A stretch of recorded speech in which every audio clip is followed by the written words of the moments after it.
Do you ever feel like you're playing small just to make other people comfortable?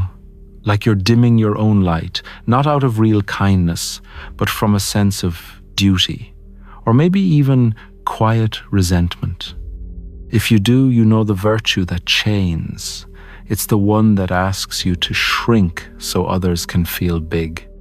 It's the one that tells you to silence your own song so the rest of the chorus can stay in the same predictable key. But what if there was another way? A virtue that doesn't demand, but gives. A virtue that overflows from a place of inner abundance, like the Sunday. The sun gives its light freely, not expecting a thing in return. It shines, not because it has to, or because it wants praise, but simply because it's the nature of the sun to shine. Today we're going to explore these two powerful opposing virtues, one that traps you and one that sets you free. We're going to dive into a philosophy that challenges almost everything we've been taught about what it means to be good. The virtue that chains. Let's start with the virtue most of us know, even if we don't have a name for it. The virtue that chains. The 19th century philosopher Friedrich Nietzsche saw a system that created this, and he called it slave morality. He argued that this way of thinking isn't born from strength, but from weakness. It comes from ressentiment, a French word that's more than just resentment. It's a deep-seated, creative bitterness, the powerless feel toward the powerful. It's that feeling of being unable to get what someone else has, so instead of trying to get it, you just decide what they have isn't valuable anyway. This morality doesn't say, "I'll become strong." It whispers, "Their strength is a threat, it's evil." It takes the qualities of the powerful, their pride, ambition, and self-belief, and recasts them as sins. And in their place, it celebrates the qualities that are useful to the group, the herd. Humility, obedience, and pity are lifted up as the highest virtues. But Nietzsche asks a tough question. Is this humility something you chose from a position of strength, or is it a weakness you've disguised as a moral choice? This is the virtue that teaches us to be harmless, predictable, and useful. From the time we're kids, we're conditioned. We get praise when we give in, when we put others first, when we don't make waves. We're subtly punished for pushing our own will too hard. We learn that being good means fitting in. This system creates what Nietzsche called a herd morality, where the main goal isn't personal greatness, but keeping the group comfortable and in line. Think about how this shows up in our own lives. It's the employee who stays quiet with a great idea because they're afraid to rock the boat. It's the person who says yes to everything, not out of true generosity, but because they're terrified of letting people down. Their kindness is just an inability to say no. It's the relationship where one person buries their own needs to keep a fragile peace, while resentment builds up inside them like poison. This virtue tells you your own desires are selfish, your passion is a problem, and that sacrificing yourself is the greatest good. The end result of all this isn't freedom, it's domestication. It chains you to what other people expect. It creates a quiet, simmering anger at the world for asking for so much, and at yourself for giving it. You end up in a prison you built yourself, mistaking the bars of fear and duty for the pillars of character. You become a slave to an idea of goodness that was defined for you, not by you. This virtue might promise safety, but in the end, it strangles the very life it claims to protect. The virtue that frees. Now, let's look at the other path, the virtue that frees. If the first one is a chain, this one is a fountain. Nietzsche called it the gift-giving virtue. It doesn't come from a place of lack or duty. It springs from an overfullness of life, an abundance of inner power and creativity. This is the virtue of what he called master morality. Not about dominating others, but about mastering yourself. The symbol here is the Sunday. The sun pours out light and heat without asking who deserves it. It doesn't ask for a thank you. It gives because it's overflowing with energy. It's just what it does. The truly virtuous person is the same.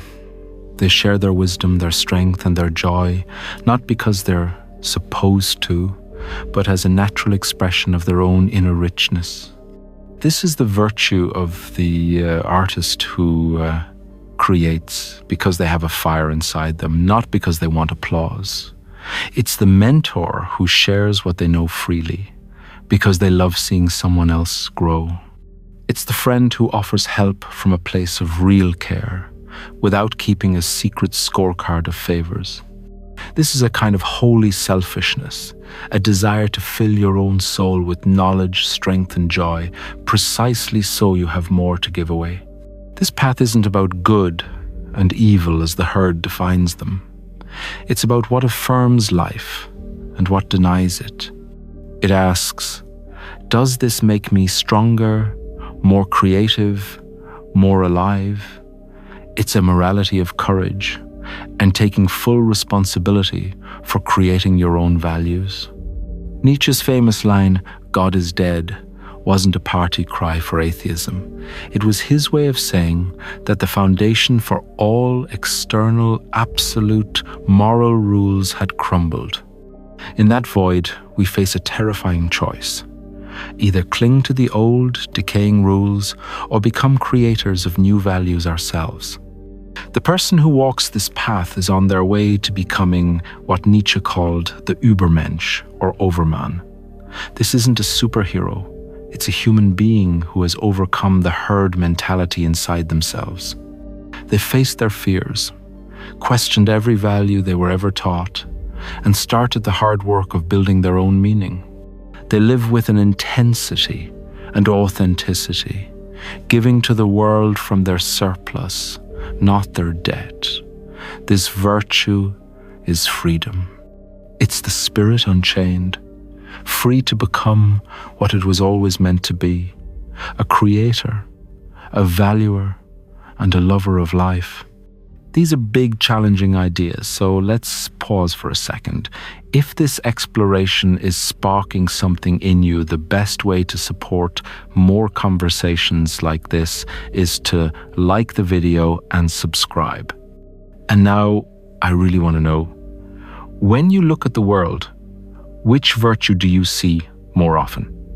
The one that chains or the one that frees?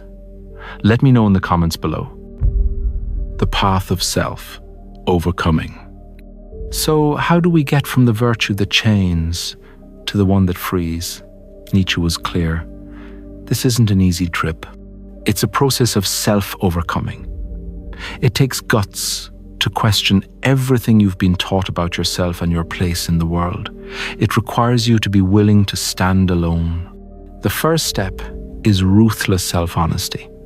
You have to become a detective of your own motives. The next time you do something good or kind, just pause and ask, where's this coming from? Is it from a genuine, overflowing desire to give? Or is it from fear? Fear of being judged, fear of an argument, fear of being disliked?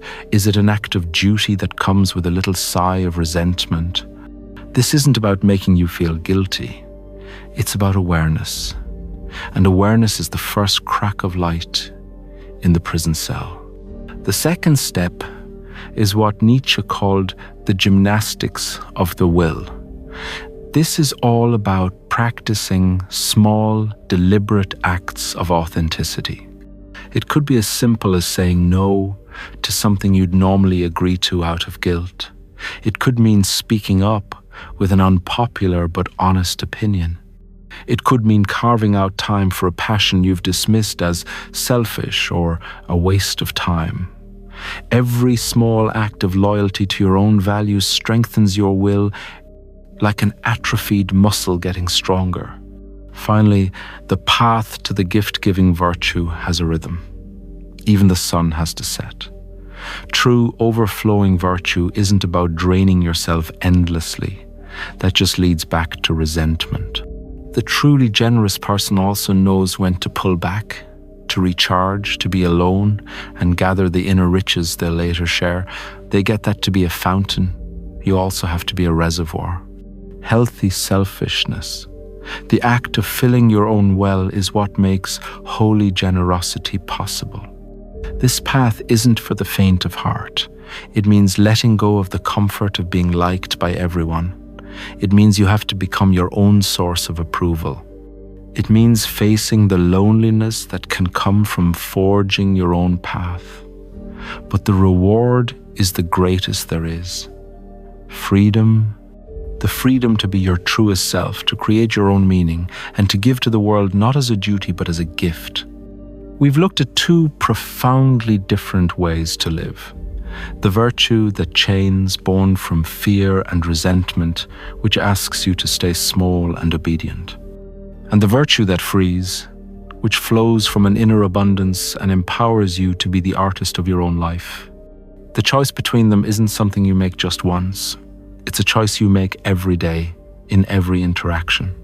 It's the constant conscious effort to act from a place of fullness instead of lack, from a love of life instead of a fear of it. This is the challenge Nietzsche leaves us with. To stop looking for pre-made rules on how to live and to dare to become the creators of our own lives. To stay true to the earth, to our own bodies, and to our most authentic instincts. To live with so much power and joy that our very existence becomes a gift to the world. The path is hard, but it's the only one that leads from the darkness of the prison to the light of the Sunday.